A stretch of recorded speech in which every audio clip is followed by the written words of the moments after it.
at nasa likod ko ngayon guys ay itong bahagi ng Tarlac River. Malapit-lapit na talaga ako ngayon.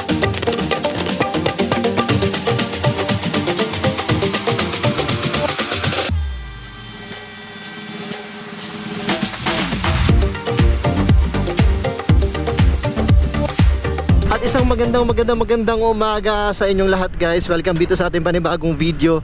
So ang oras ay 4:59 AM at babiyahe tayo ngayon at ang destination natin guys ay pupunta tayo sa probinsya ng Tarlac. So magsisimula tayo dito sa Quezon City, no. Abutin tayo ng mga humigit kumulang 3 oras na biyahe natin, no. So ang Tarlac City ay merong sukat na around 120 kilometers mula rito sa Quezon City. So kaya abutin tayo ng mga 3 oras. So ayan, nakikita natin dahil eksakto 5 AM, mamaya-maya ay sisikat na rin yung araw, no. Hopefully walang masyadong traffic yung madadaanan natin ngayon. Ayan, so meron pala ako ditong bitbit. Meron tayo ditong suka na dadalhin natin sa Tarlac. Sinabay lang natin, no. Super nakaka-enjoy talaga, no, na bumiyahe ka ng umaga, na madaling araw, kasi di po masyado na-experience ang traffic. Tapos ang lamig pa ng hangin na humahampas sa'yo, diba? Kaya nakaka-relax habang bumabiyahe ka ng nakamotor. Kasi mamaya-maya pag inabot na tayo ng liwanag sa kalsada, ay mararanasan na ma-experience na natin itong mabigat na daloy ng trapiko, lalo na doon banda sa Bulacan. Kasi sa Bulacan guys, maraming parte doon kalsada doon ang talagang ginagawa. Gumaganda lang yung kalsada papunta sa Tarlac kapag tayo ay nakatungtong na mga bandang Pampanga, ganyan. Pero pag mga bandang Bulacan, talagang ay nako, grabe, napakapangit ng kalsada, no? So itong way pala natin ay dito tayo ngayon dumaan sa Tandang Sora Avenue. So sa dulo nito ay ang Sangandaan or Quirino, no? Kasi shortcut to, para ang labas natin ay diretso na tayo ng Valenzuela. So di na tayo dadaan dun sa EDSA, sa monumento, dito na tayo didiretso, no? Ayan, so ito na yung dulo ng Tandang Sora Avenue. Ito yung tinatawag nila na Sangandaan. So yung kalye na yan ay ang Quirino Highway, no? So tatawid lang tayo sa kabila guys. So itong kalye naman na to, dire-diretsuhin lang natin to, at ang labas nito ay Valenzuela na, no? So doon na tayo sa MacArthur Highway.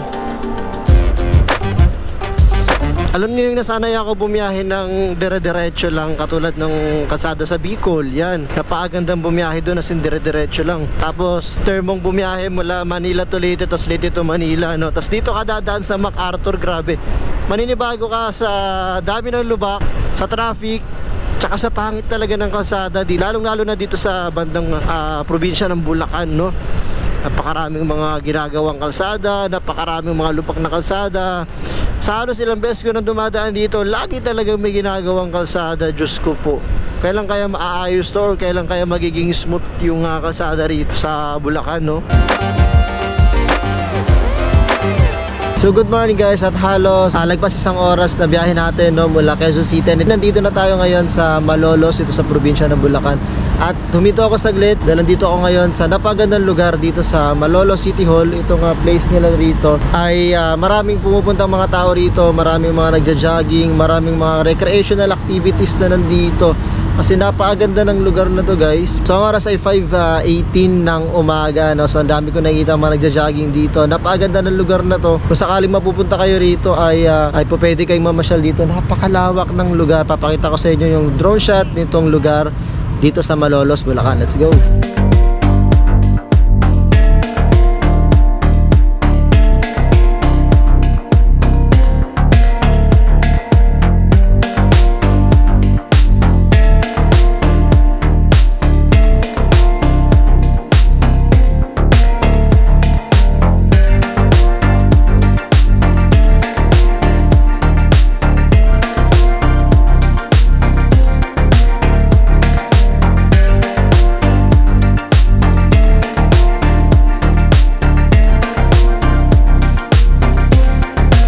Yun, sobrang gandang pasyalan ng lugar na to dito sa Malolos City Hall, no? Ang ganda ng kanilang recreational area or parang park area nila dito.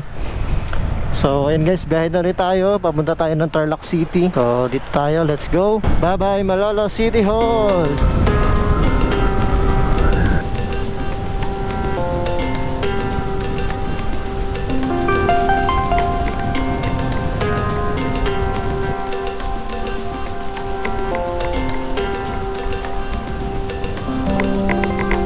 Yun, so sa kanan natin guys ay ang Jed's Island Resort. So ngayon ay palabas na tayo sa probinsya ng Bulacan. Makikita na natin dito yung arko ng probinsya ng Pampanga. So ngayon, papasok na tayo ng Pampanga. Ang susunod na bayan nito ay ang bayan naman ng Tarlac. So dito na tayo sa Pampanga, let's go! Ayan, mula dun sa bungad sa may arko ng Pampanga, dadaan naman tayo dito ngayon sa Pampanga Bridge, no? So parang ito yung entrance, no, na mismong bayan or sa mismong probinsya ng Pampanga. Ito yung pinaka-entrance niya, itong Pampanga Bridge. Itong nasa kanan natin guys, yan yung lumang parte o yan yung lumang Pampanga Bridge, no. So hindi na yan dinadaanan kasi delikado na yan sa mga motorista. So ito na yung bagong ruta or bagong kalsada dito sa Pampanga Bridge.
Nasa bungad pa lang tayo ng probinsya ng Pampanga. So maraming mga bayan pa yung mga dadaanan natin. Nandiyan yung San Fernando at marami pang iba, no. So ang oras ay 7:14 AM. Malamang sa malamang anong oras na ako aabutin ito dahil humihinto ako para makapagpalipad ng drone, no, at makita ko yung mga aerial view or ano yung tanawin na makikita natin kapag merong drone, no. Kaya nakikita natin sikat na yung araw, pero malamig pa rin naman yung hangin dito sa bungad ng Pampanga. At maaliwalas pa naman yung panahon at wala na masyado tayong traffic na nadaraanan. Sana dire-diretso at ganito yung magiging biyahe natin hanggang makapunta tayo ng Tarlac City. Let's go! Alright, so San Fernando, Pampanga na tayo, home of the Giant Lanterns. Ngayon, nag-welcome sa atin. So nasa kanan natin guys ay ang Camp Olivas, ang Police Regional Office, no? Dito ay Camp Olivas.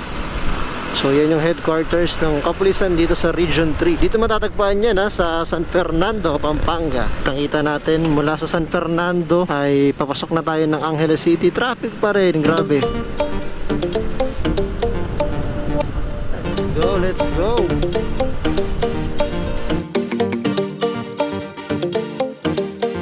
Ayan, so may nakikita tayo dito guys na isang tulay, isang napakagandang tulay at may nakalagay, "Welcome to Bamban, Tarlac." At itong tulay na to ang siyang boundary ng probinsya ng Tarlac at ang probinsya ng Pampanga. So dumadaan tayo dito ngayon, no.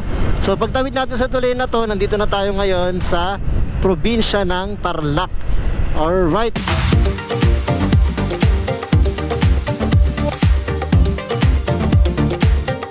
Ang Bamban Bridge ay isang highway bridge sa Central Luzon na parte ng MacArthur Highway. Isa ito sa pinakamahabang basket handle bridge na mayroong 174 meters o 571 feet.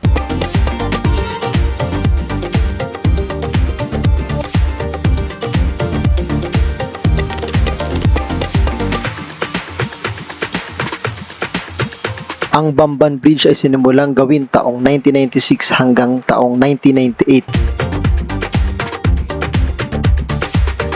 Isa ito sa mga proyekto sa tinatawag na rehabilitation efforts on National Highway dahil sa pagputok ng Mount Pinatubo taong 1991.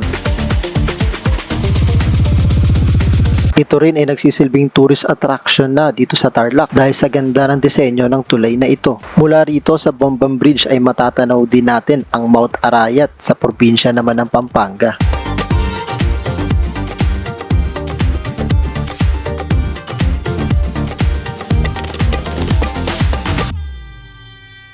Ayun, so nandito na tayo ngayon sa probinsya ng Tarlac. Let's go, malapit-lapit na tayo sa ating destination. Wow, maganda, may mga paping pa na mga lantern dito, no? So, itong bayan na to ay ang bayan ng Bamban. Ito ang unang bayan dito sa Tarlac mula doon sa Pampanga, no?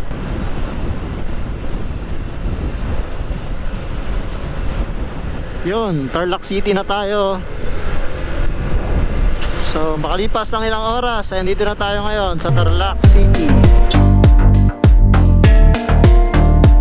At makalipas nga po ang ilang oras ng ating biyahe, no, ay nakarating na tayo dito sa Tarlac City, dito sa probinsya ng Tarlac. At nasa likod ko ngayon, guys, ay itong bahagi ng Tarlac River, no, isa sa pinakamalapad na ilog na matatagpuan natin dito sa Region 3. Ang ilang bahagi ng ilog na yan, yung mga buhangin na nandiyan sa ilalim ng ilog na yan, yun yung lahar na galing sa pumutok na Mount Pinatubo. So yan, nakikita ninyo, napakalapad, napakalawak ng Tarlac River dito sa bahagi ng Tarlac City. May ilang parte dito na gawa ng dike or ng dike, no, para pag tumaas yung tubig baha dito sa Tarlac River ay hindi mapupunta sa mga kabahayan yung mga tubig or yung pagtaas ng tubig, no.